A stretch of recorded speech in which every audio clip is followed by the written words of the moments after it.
Boa noite, amados.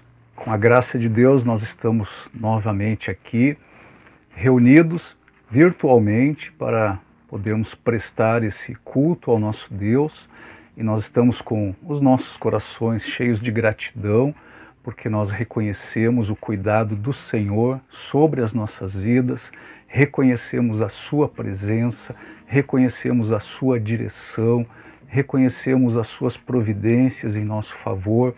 E mesmo que vivemos nesses dias de pandemia, onde ainda muitas coisas precisam ser ajustadas e compreendidas na nossa vida, nós ainda assim temos a alegria de andar com o Senhor, de conhecer ao Senhor. Nós temos a sua palavra, que sempre nos anima, sempre nos conforta, nos encoraja. E por isso nós temos tantas razões para louvarmos ao nosso Senhor para sempre, sempre, e reconhecer os seus poderosos feitos, a sua bondade. De fato, a sua glória enche toda a terra.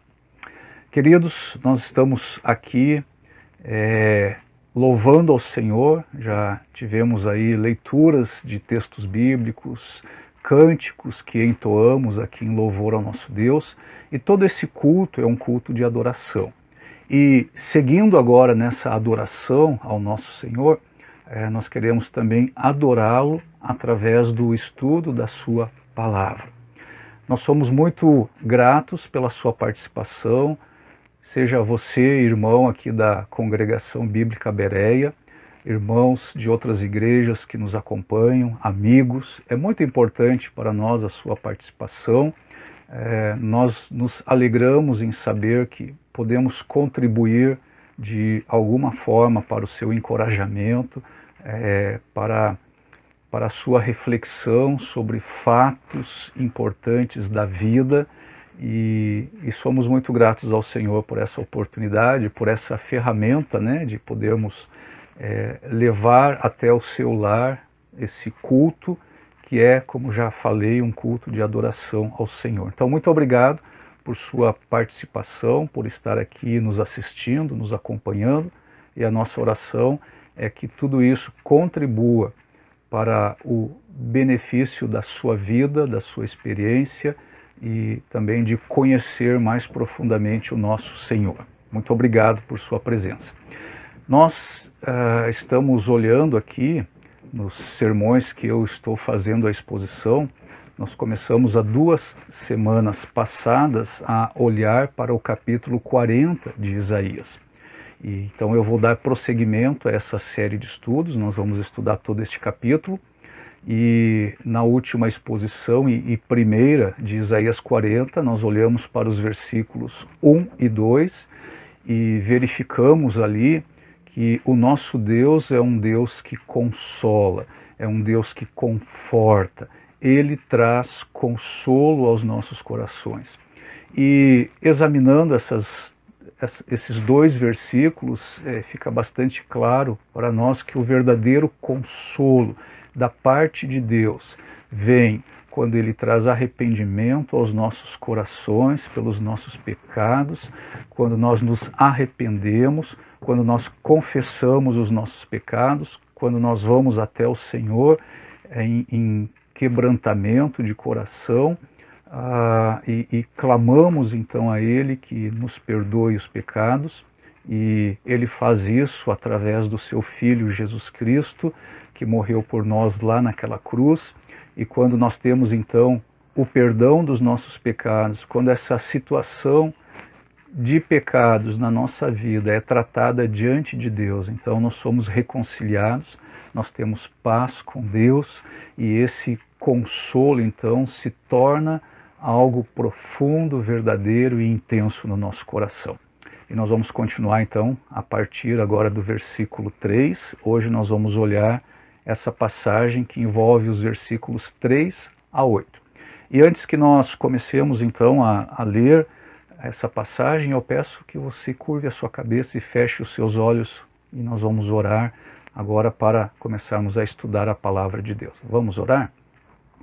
Senhor Deus, eu te agradeço mais uma vez por reconhecer que o Senhor é um Deus todo-poderoso, é um Deus que controla todas as coisas, que está assentado no seu trono de graça, de poder, está exaltado ali, naquele trono, e dali o Senhor controla todas as coisas nas nossas vidas e também em todo o universo. E nós nos aproximamos do Senhor e fizemos isso através do Senhor Jesus Cristo, que abriu esse caminho para podermos entrar na Tua presença. Queremos oferecer esse culto para adoração ao Senhor, que o Senhor seja exaltado e glorificado nesse culto e, sobretudo, nos nossos corações. Eu peço ao Senhor que agora também abençoe a exposição da Tua palavra e que o Senhor ministre aos nossos corações conforme os Teus propósitos e conforme aquilo que o Senhor quer realizar na vida de todos nós. Eu peço isso em nome de Jesus. Amém. Muito bem, então, por favor, abram as Bíblias ou os seus aplicativos novamente em Isaías 40. E hoje, então, nós vamos olhar para os versículos 3 a 8. Isaías 40, 3 a 8. Uma voz clama: no deserto preparem o caminho para o Senhor. Façam no deserto um caminho reto para o nosso Deus. Todos os vales serão levantados e todos os montes e colinas serão aplanados. Os terrenos acidentados se tornarão planos. As escarpas serão niveladas. A glória do Senhor será revelada. E juntos todos a verão, pois é o Senhor quem fala. Uma voz ordena: clame. E eu pergunto: o que clamarei? Que toda a humanidade é como a relva e toda a sua glória como as flores do campo. A relva murcha e cai a sua flor, quando o vento do Senhor sopra sobre eles. O povo não passa de relva. A relva murcha e as flores caem, mas a palavra de nosso Deus permanece para sempre. Na última exposição, então, como eu já falei, nós falamos aí sobre o consolo que Deus está oferecendo ao seu povo, mas nós falamos também sobre a diferença de mensagem de julgamento que o profeta Isaías nos traz na primeira parte do seu livro e as palavras de consolo que Deus o instrui a pregar no restante do livro. Vocês se lembram de como ele profetizou para o rei Ezequias no capítulo 39? Ele falou de uma época em que tudo o que havia na casa do rei e todos os habitantes de Jerusalém e de todas as regiões ao redor de Jerusalém seriam levados em cativeiros para a Babilônia por 70 anos. Nós lemos isso em Isaías 39, no versículo 6. O Senhor traria sobre Judá e sobre o rei de Judá este castigo. Eles seriam deportados para uma nação que eles não conheciam, que nem os seus pais conheciam, e lá seriam sujeitos a outros deuses. E isso era só o princípio da multiplicação de dores e de sofrimentos que lhes sobreviriam. Este sofrimento viria sobre eles porque eles não obedeceram ao Senhor, eles não guardaram os seus mandamentos. Quando nós chegamos no capítulo 40, nós encontramos uma mensagem bem diferente. É uma transição muito importante que ocorre neste capítulo. Tudo aquilo que é pregado por Isaías ao rei Ezequias certamente se cumpriria. O consolo desta segunda mensagem, de alguma forma, reduz a severidade da primeira mensagem, mas traz uma outra revelação importante. Deus seria fiel às suas promessas e à sua aliança, embora a maior parte dos habitantes de Jerusalém e de Judá seriam ou destruídos ou permaneceriam lá no exílio, mas havia uma esperança. Um pequeno grupo um remanescente, alguns poucos retornariam para a cidade santa de Jerusalém e reconstruiriam a cidade.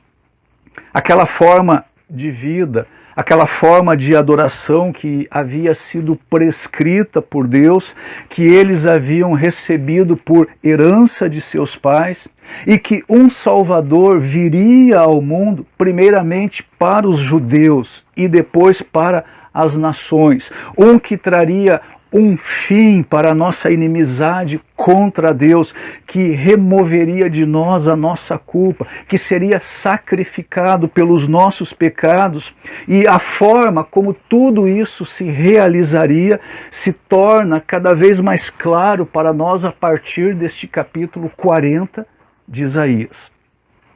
Nesse texto que nós lemos hoje, talvez vocês reconheceram aí a linguagem dos versículos 3 a 5, porque esta passagem é uma passagem citada nos evangelhos como definição do ministério de João Batista.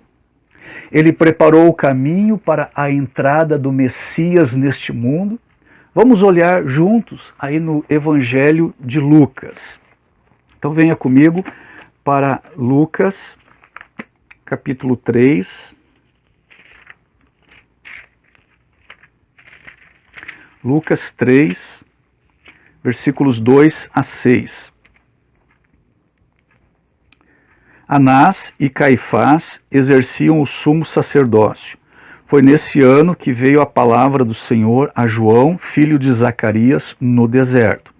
Ele percorreu toda a região próxima ao Jordão, pregando um batismo de arrependimento para o perdão dos pecados, como está escrito no livro das palavras de Isaías, o profeta. Voz do que clama no deserto, preparem o caminho para o Senhor, façam veredas retas para ele. Todo vale será aterrado e todas as montanhas e colinas niveladas.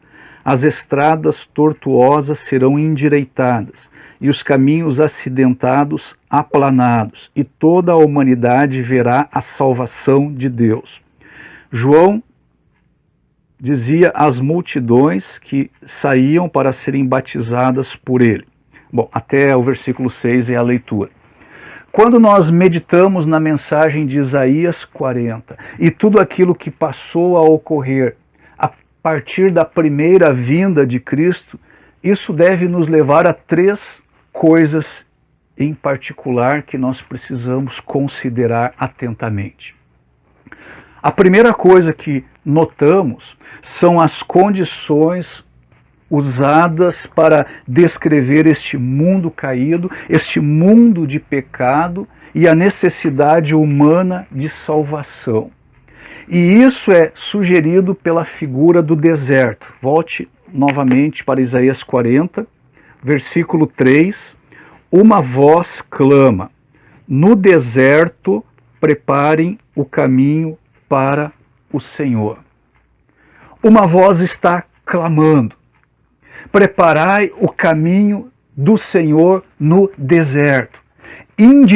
Endireitai no ermo vereda a nosso Deus. Essa imagem de um deserto, de um lugar ermo, é uma imagem muito utilizada nas Escrituras e ela aparece nova e novamente. Isso é um quadro muito pitoresco que revela a condição desesperadora que prevalece sobre a terra desde a queda do homem lá no Jardim do Éden.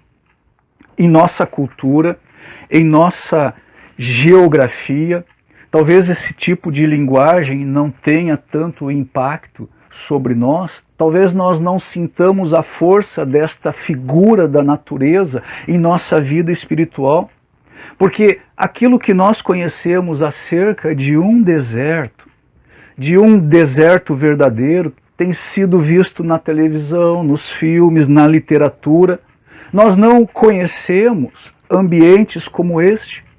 E por esta razão nós precisamos olhar bem para as Escrituras e deixar que elas nos ajudem a compreender o sentido e o simbolismo empregado aqui pelo profeta Isaías. Raramente encontramos alguma coisa boa acontecendo no deserto.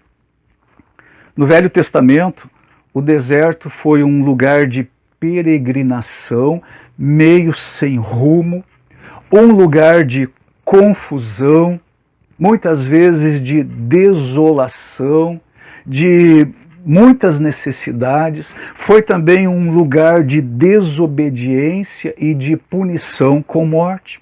Foi lá no deserto que os hebreus murmuraram contra o Senhor. Foi no deserto que o Senhor mandou aquelas serpentes abrasadoras contra o povo. E no Novo Testamento, o deserto normalmente é um lugar de provações. Cristo foi levado ao deserto para ser tentado por 40 dias por Satanás. Então, meus queridos, isso tudo nos dá uma boa ideia do tipo de coisa que um deserto pode indicar. Pode nos mostrar a terra desolada da depravação humana, a ruína espiritual que o pecado trouxe ao mundo, e o deserto também pode indicar o estado de nossos corações também. Não importa o quanto nós sejamos bonzinhos, não importa o quanto a vida é moderna ou conveniente ou bela, os homens tentam mostrar que a vida é assim neste mundo, mas esta figura aqui do deserto que está sendo usada aqui por Isaías, esta figura, o deserto, é a forma que Deus vê a nossa condição espiritual quando Ele nos olha lá do alto. É isso que Deus vê quando olha das alturas celestes para a terra. Nós temos uma recordação disto no Salmo 14. Você pode fazer a leitura posteriormente desse salmo. E ali Davi nos diz que os homens são corruptos, suas obras são más, não há quem faça o bem, todos se extraviaram e juntamente se corromperam, não há quem faça o bem, não há nenhum sequer. Através deste tipo de deserto, era então necessário preparar o caminho do Senhor. Era nesse deserto que precisava ser construída uma estrada para o nosso Deus. Deus precisa socorrer o homem. O homem está faminto, ele está sedento.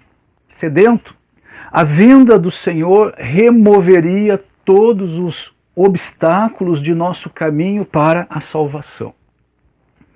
Então, agora, em segundo lugar, nós queremos considerar os muitos obstáculos que foram removidos para a nossa salvação. Agora olhem para o versículo 4. Todos os vales serão levantados, todos os montes e colinas serão aplanados, os terrenos acidentados se tornarão planos, as escarpas serão niveladas. Nós poderíamos parar aqui neste versículo e focalizar quaisquer destes obstáculos que simbolicamente são apresentados aqui e muitos outros obstáculos que existem para a nossa salvação. Mas por questão de tempo, nesta noite eu vou mencionar apenas dois. Em primeiro lugar, a justiça de Deus é um dos grandes obstáculos para a nossa salvação. O que muitas pessoas não percebem é que o maior obstáculo para a nossa salvação, para a salvação de pecadores, o maior obstáculo é o caráter de Deus. Se fosse apenas uma questão de Deus decidir, tudo bem, eu perdoo pecados, isso seria uma coisa. Mas tem muito mais coisas envolvidas e não somente essa questão de perdão. Deus não pode simplesmente de uma hora para outra, perdoar tudo e começar a lidar conosco como se nós nunca tivéssemos quebrado as suas leis, ofendido a sua justiça. Todos pecaram e carecem da glória de Deus. O pecado é a transgressão da lei de Deus. Deus é justo e por causa disso toda a transgressão é contabilizada. E porque Ele é justo, cada uma dessas transgressões merece ser punida. Toda transgressão e desobediência precisa receber um justo castigo antes que um pecado sequer possa ser perdoado, antes que um pecador sequer possa entrar no céu. A justiça de Deus precisa ser satisfeita. A ira de Deus, a ira santa de Deus, ela precisa ser satisfeita. Ela precisa ser aplacada. E é exatamente isto que Cristo fez quando Ele veio na carne e se entregou por nós. Ele foi uma oferta e um sacrifício pelos nossos pecados. E na cruz, o grande vale, o profundo vale, criado pelos nossos pecados. Esse vale aí de Isaías 40, versículo 4, esse vale, ele foi aterrado e foi elevado, e as altas montanhas da santidade, da justiça e da ira de Deus, e toda a sua imensidão terrível e aterrorizante, foi aplacada ou aplainada. Nas palavras do versículo 4, os vales serão levantados, os montes e colinas aplanados, os terrenos acidentados se tornarão planos, as escarpas serão niveladas. Isso aí tudo aconteceu quando o Filho de Deus declarou lá na cruz: está consumado. E então Ele entregou e rendeu seu espírito.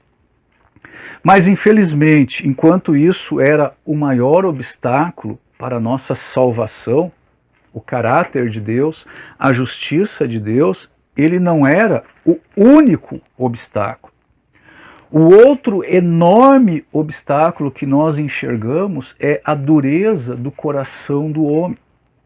Uma coisa é Deus resolver a questão com Ele mesmo, purificando nossos pecados com a morte de seu Filho, mas é outra coisa bem diferente vermos e compreendermos e aceitarmos isso pessoalmente. É concordarmos com isso, é nos humilhar perante Deus, é confessar nossos pecados, é nos arrepender diante de Deus e receber o perdão que nos foi comprado por Cristo lá na cruz. Meus queridos, alguém pode ouvir a mensagem da palavra de Deus, as boas novas do Evangelho, e ele pode ouvir isso a vida inteira. Mas até que o Espírito Santo venha e tire a escuridão da sua mente, até que o Espírito Santo quebre a vontade insubordinada de se submeter, o homem não vai querer ter nada a ver com este Evangelho. Ele vai desprezar esse Evangelho, ele vai rejeitar este Evangelho. Então, o segundo maior obstáculo para a nossa salvação é a dureza natural e a inimizade de nossos próprios corações. Mas sabe, queridos, isto também é removido nos termos da nova aliança. Vejam comigo o que diz o profeta Ezequiel lá no seu livro, Ezequiel no capítulo 36, Ezequiel 36, vamos ler os versículos 26 e 27. Ezequiel 36, versículos 26 e 27. Darei a vocês um coração novo e porei um espírito novo em vocês, tirarei de vocês o coração de pedra e lhes darei um coração de carne. porei o meu espírito em vocês e os levarei a agirem segundo os meus decretos e a obedecerem fielmente as minhas leis. Pela obra de Cristo e a vinda do Espírito Santo é que aquilo que é tortuoso é transformado em algo reto. Novamente o versículo 4 aqui de Isaías 40. Todos os vales serão levantados, todos os montes e colinas serão aplanados, os terrenos acidentados se tornarão planos, as escarpas serão niveladas. Os corações dos homens são tornados dispostos para receber o evangelho glorioso da graça de Deus.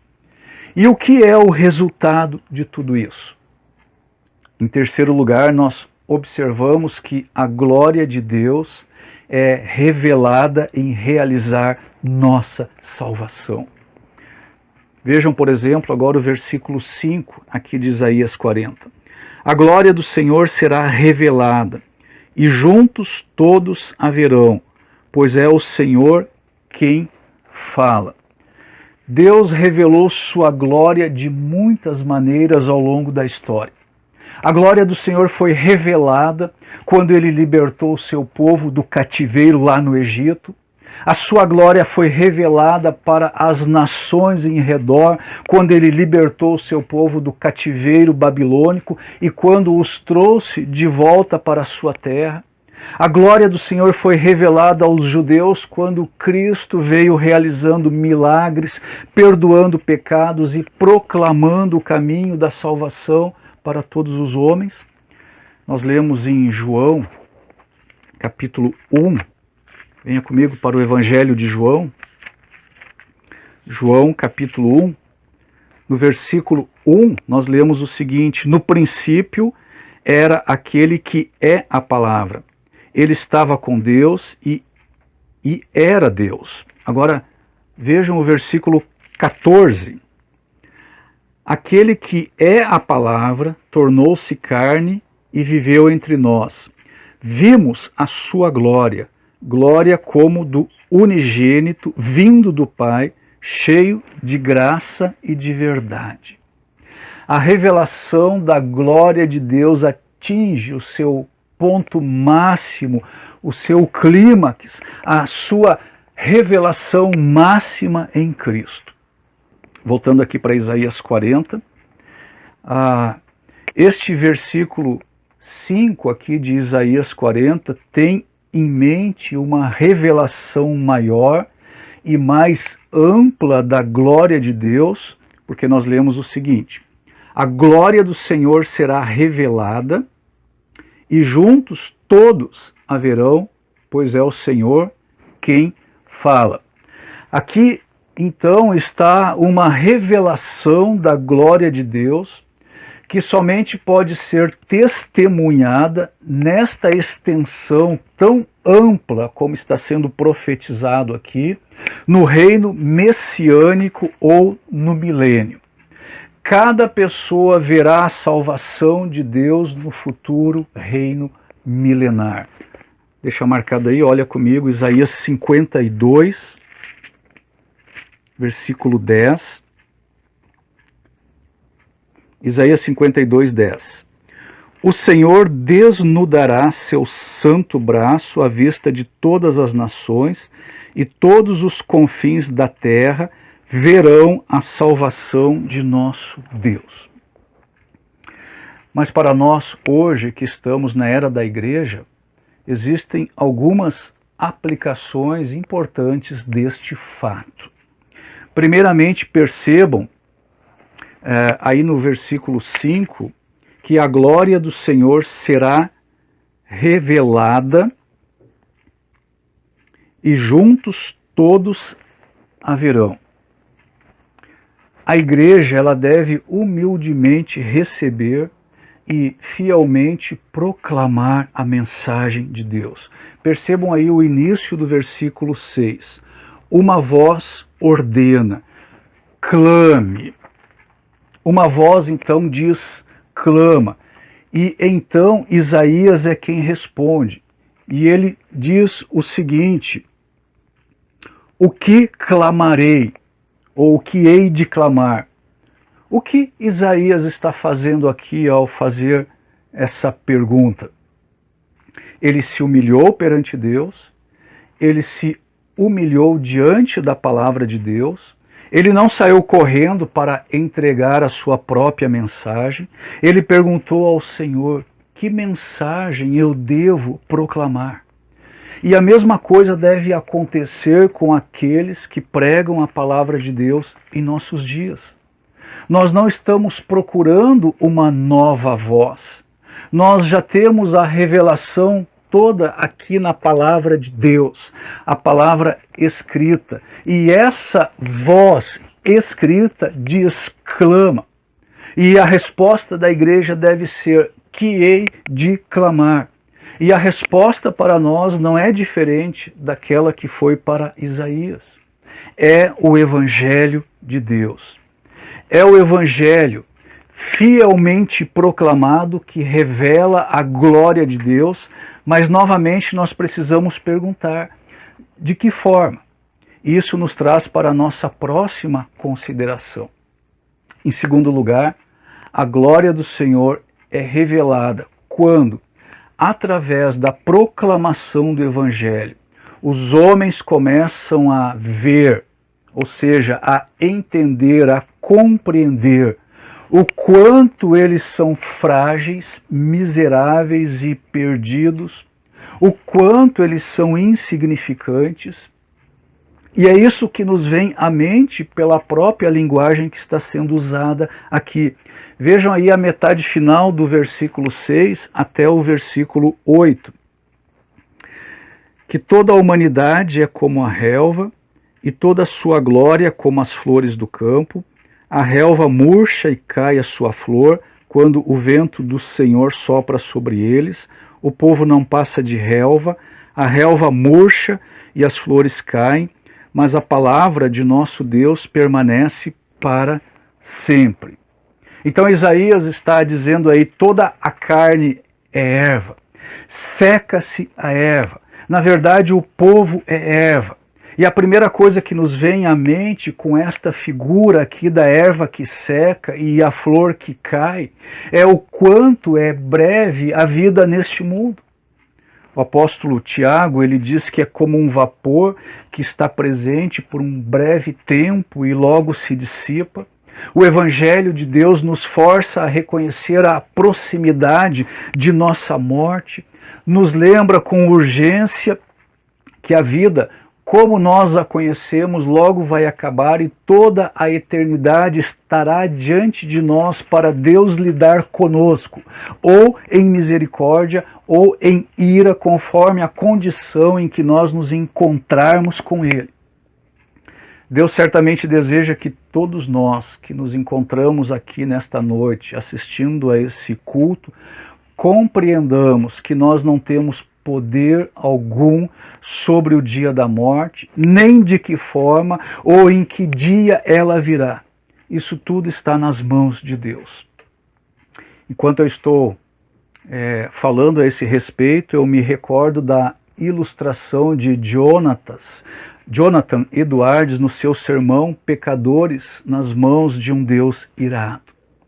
E ele diz: a vida do homem é delicada, é como uma aranha pendurada numa fina teia, sem nada ali debaixo a não ser o inferno, com nada praticamente o suspendendo no ar, e enquanto isso seu pecado e sua culpa fazendo peso sobre ele. Na verdade é somente a mão de Deus que o sustém para que ele não caia ali no inferno, e quando os homens começam a se sentir seguros, Deus, na sua paciência e longanimidade, os protege de cair no inferno. Mas os homens precisam ser lembrados que o Deus que neste instante está lhes segurando para que eles não caiam no inferno, esse Deus está irado contra eles. Está falando com eles com um tom de urgência. Há uma urgência e uma necessidade de fugir, não apenas de pensar a respeito, não apenas contemplar, mas correr para Cristo, para a salvação, porque tudo isso está sob um fio. A nossa vida está sob um fio e nós somos tolos se nós adiamos a nossa reconciliação com Deus. Mas não é só isso que nós podemos aprender desta figura aqui, da flor que cai, da erva que seca. Também encontramos nas palavras de Isaías uma descrição clara sobre a natureza passageira das atividades humanas, a natureza temporária e passageira das nossas realizações. O ser humano é uma criatura muito ocupada e muito atarefada, sempre está fazendo alguma coisa. Tem pessoas que dizem exatamente isso é o meu jeito de ser, eu não posso ficar parado, eu preciso estar em movimento, eu sempre preciso estar fazendo alguma coisa. E assim que termina algo, procura outro projeto, quase não se assenta, precisa logo encontrar outra coisa para ocupar o seu tempo. Mas reparem, não é só a erva que murcha e cai, mas também a flor, algo que traz mais cor, beleza e variedade para o mundo natural. E o homem tem feito isso com muitas de suas realizações. Observem a capacidade do homem de fazer a terra se submeter a ele, os dons e talentos que Deus nos deu de fazermos coisas maravilhosas em sua criação, mas aqui também, conforme Isaías nos diz, tudo o que ele faz é como a flor que também murcha e cai, quando cai sobre ela o sopro do Senhor. Tudo que os homens realizam através do seu trabalho, tudo que adquirem em suas riquezas, tudo aquilo pelo qual o homem se aplaude e se recompensa, de acordo com aquilo que Isaías está dizendo aqui, tudo isso é insignificante. Não tem valor duradouro quando contemplado da perspectiva da eternidade, especialmente quando isso é feito sem nenhuma preocupação pela honra de Deus, aquele de quem vêm todas as nossas bênçãos, ou em outras palavras, a glória de Deus se manifesta quando nós reconhecemos que perante Ele nós não temos realmente nenhuma glória, nós não temos nada do que podemos nos gabar, somente fraquezas, incapacidades e pecados, e tudo o que nós temos de bom, na verdade, vem dele. Mas nós não podemos parar somente aqui, porque senão, novamente, nós paramos antes de chegarmos realmente no ponto de tudo aquilo que o Evangelho nos revela. Em terceiro lugar, a glória de Deus é revelada quando chegamos a ver, ou seja, entender, compreender e descansar nossas almas na toda suficiente, eterna e duradoura palavra de Deus. Versículo 8, a relva murcha e as flores caem, mas a palavra de nosso Deus permanece para sempre. E meus queridos, aqui está a nossa esperança, nesta palavrinha que nós encontramos vez após vez nas Escrituras, mas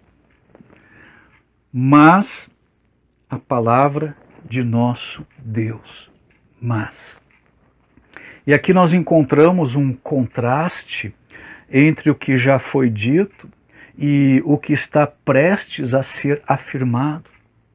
À luz de tudo que temos considerado, certamente temos que nos perguntar: há algo em que podemos nos apegar e segurar, que é imutável, que não murcha, que não cai, que não será tirado de nós, nem agora, nem quando chegarmos ao fim de nossas vidas neste mundo? E nós encontramos aqui a resposta. E, graças a Deus, existe uma resposta. A erva seca, a flor cai, mas a palavra de nosso Deus permanece eternamente. O que significa isso exatamente? Em primeiro lugar, isso nos diz que tudo quanto Deus tem falado, tudo que Ele nos tem revelado em Sua palavra é tão verdadeiro, é tão relevante nesta noite de hoje quanto foi em qualquer época. A palavra de Deus tem mais a ver com a realidade de hoje do que aquilo que você lê ou assiste nos jornais. É mais relevante do que aquilo que se está passando nas notícias ou que aquilo que você aprende na sua sala de aula. Toda promessa, toda palavra de encorajamento, todo aviso, nada mudou. Não importa como a vida ou a sociedade, e em alguns casos até como a igreja tenha mudado, a palavra de Deus é permanente, ela permanece eternamente. Em segundo lugar, e de uma forma mais específica, significa que enquanto tudo mais neste mundo murcha e cai, e acaba saindo do palco, a esperança que nós recebemos no Evangelho de Cristo não falhará e não desapontará. E aqui está a nossa esperança nesta noite. Deus que tem nos prometido, Ele não pode mentir. Em Cristo todas as suas promessas são sim e amém. Se nós cremos na sua palavra, e se nós confiamos em seu Filho, não importa o que mais possa estar acontecendo em nossa vida, a nossa alma estará bem, não apenas neste mundo, mas, mais importante ainda, no dia em que Ele aparecer. Se você não tem a sua esperança em Cristo nessa noite, que Deus te dê a capacidade de enxergar que você está, na verdade, construindo uma casa sobre a areia, uma casa que sofrerá destruição quando o juízo de Deus cair sobre ela, e que Deus te faça voltar para Cristo hoje mesmo, que a sua casa seja construída sobre uma rocha e assim ela haverá de permanecer por toda a eternidade. Amém. Meus queridos, eu peço que vocês estejam considerando atentamente em seus corações esta palavra que foi trazida nessa noite e estejamos nos colocando diante do Senhor, avaliando a nossa situação diante de Deus. Será que a nossa vida ainda é caracterizada por aquele deserto, onde tudo está desolado, destruído? Ou será que nós somos aqueles que já foram resgatados dessa situação miserável e estamos agora com o Senhor, andando com o Senhor? Pense a esse respeito, medite sobre isso. Não trate este assunto como um assunto de menor importância, porque da sua convicção a respeito de como é a sua vida espiritual, depende toda a sua eternidade. É como eu falei anteriormente, Deus tem toda a eternidade para lidar conosco, ou em misericórdia e graça, ou em ira. Isso vai depender da condição em que nós vamos nos encontrar com Ele. Que nós possamos nos encontrar com o Senhor, sendo Ele o nosso Salvador, e não nos encontrarmos com Ele, sendo Ele o nosso juiz. Que Deus abençoe a sua vida, a sua família, o seu lar, e que nessa semana nós possamos estar buscando ao Senhor profundamente, buscando a sua face, buscando a sua palavra e desejando compreender mais da sua vontade para a nossa vida. Vamos orar? Senhor Deus, eu te agradeço mais uma vez por essa oportunidade de estarmos aqui e também por esse texto da tua palavra que é tão rico e profundo. Certamente eu não consigo cavocar as profundezas dessa mensagem. Certamente existe muito mais a ser dito a respeito dessas verdades que estão aqui neste capítulo e nessa passagem que nós consideremos hoje à noite. Mas eu te agradeço pela oportunidade de fazer essa exposição e eu venho suplicar, Senhor, que o Senhor mesmo fale aos corações de todos nós.